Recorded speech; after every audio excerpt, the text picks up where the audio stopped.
It's Wednesday, February 6, 2019, and time for your Barbados Today morning news update. Thanks for joining us. I'm Carol Williams. Words are now being put into action as much talked about measures to fast-track the hearing of criminal court cases are being made a reality. Attorney General and Minister of Legal Affairs Dale Marshall says permanent criminal benches are being established while temporary judges are being appointed to deal with the backlog of cases. 2 new courtrooms are also being set aside.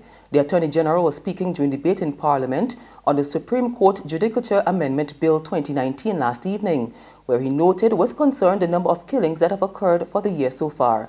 He says the steps being taken aim to ensure that accused have their day in court in quick time. Over 1,000 criminal matters on indictment awaiting trial and only 2 criminal judges at any one time, sir. When do you finish? When do you finish? So we are going to have a permanent criminal bench of 4 judges, and I hope that it don't need to be permanent as in forever and ever, but it is going to be permanent until such time as we see the number of criminal cases reduced, whenever that happens. In the short term, we're going to be appointing temporary judges to deal with the criminal backlog. And in fact, sir, I can say to the Chamber that 2 new physical courtrooms intended specifically to accommodate the criminal judges have been constructed as part of the refurbishment project. Now, that will therefore leave us, sir, with an additional 4 judges who will do all the rest of the civil matters.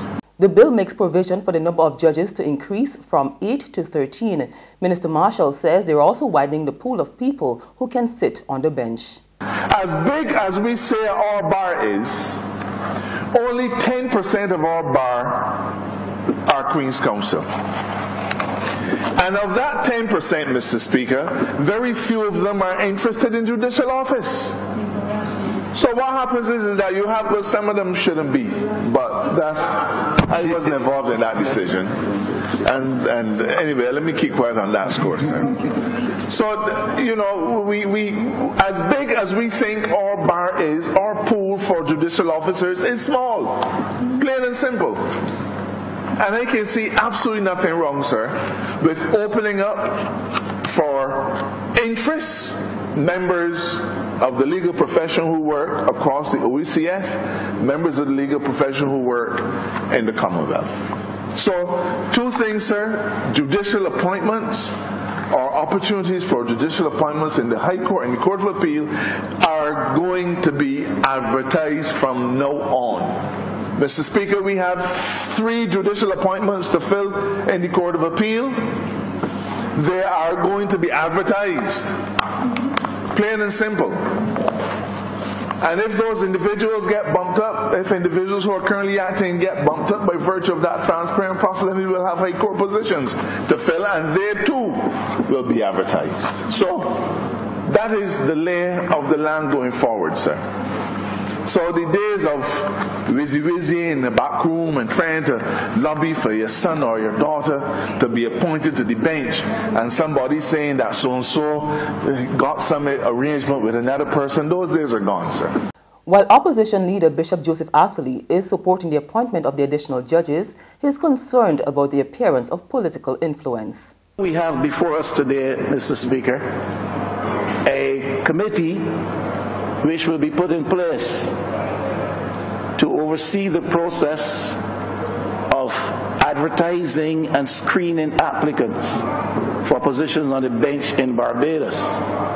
Now, that is being touted as being a move in the right direction if we want to ensure the appearance of independence of action relative to appointment of judges. And that is fine, Mr. Speaker, except when we get to the point that the members of the committee, as identified with Honourable Member St. Joseph, are in fact appointed by the Prime Minister. And appointments can be revoked by the Prime Minister. So you have a situation where the committee can recommend to the Prime Minister who appointed that committee their identified successful candidates for positions on their benches. The Prime Minister has the power of appointment and removal with respect to the committee. I submit, and I always insist this, I lay no charge against the incumbent Prime Minister, but we have not gone far from where we felt a wrong had to be addressed if we have not removed completely from potential political influence the appointment of judges, and this arrangement does not fully take us there. On to other news now. The international business and financial services sector is about to get a major boost. Prime Minister Mia Mottley says the state-owned economic development agency Invest Barbados will be given additional resources to aggressively market the jurisdiction to attract more international business. This marketing will be done in collaboration with the private sector.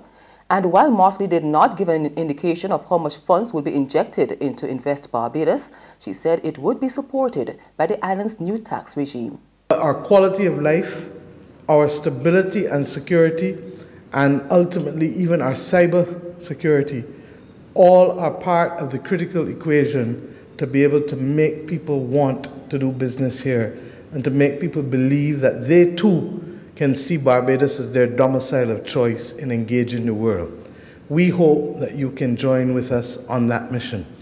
To that extent, I've agreed to be able to make available to Invest Barbados, because of the new regime, additional marketing resources, because if people don't know about our product, then they won't buy into our product.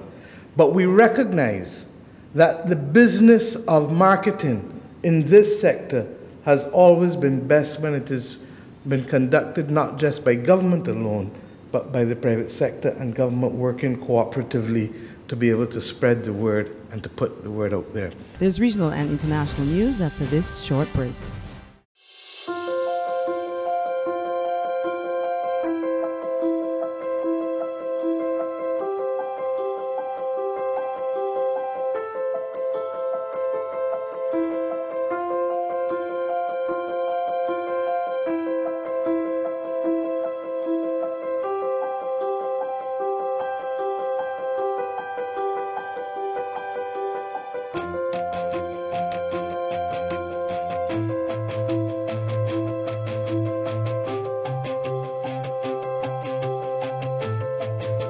Barbados Today, news you can trust.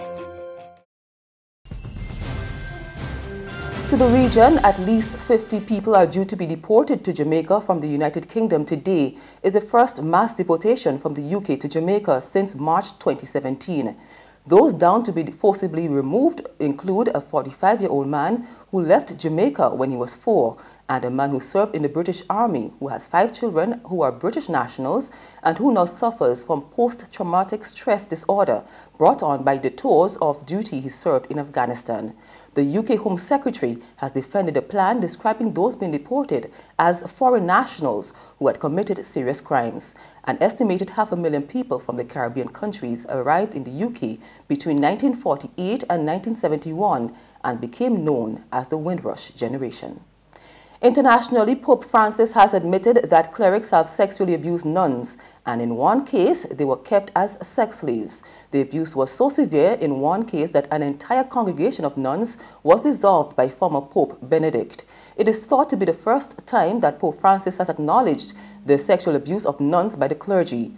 He said the church was attempting to address the problem, but it was still occurring. More from CBS News.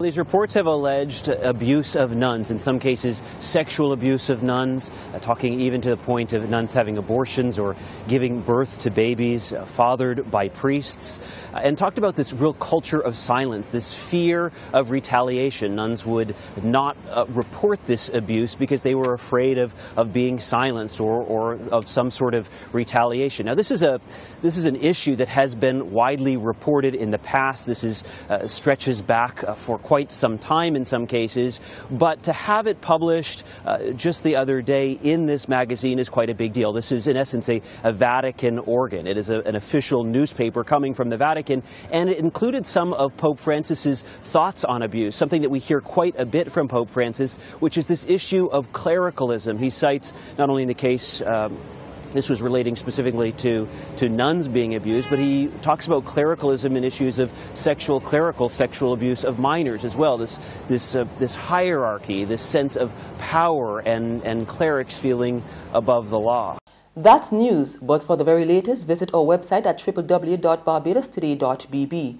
You can also subscribe to our e-paper, email updates, or like us on Facebook, and sign up for breaking news alerts via WhatsApp.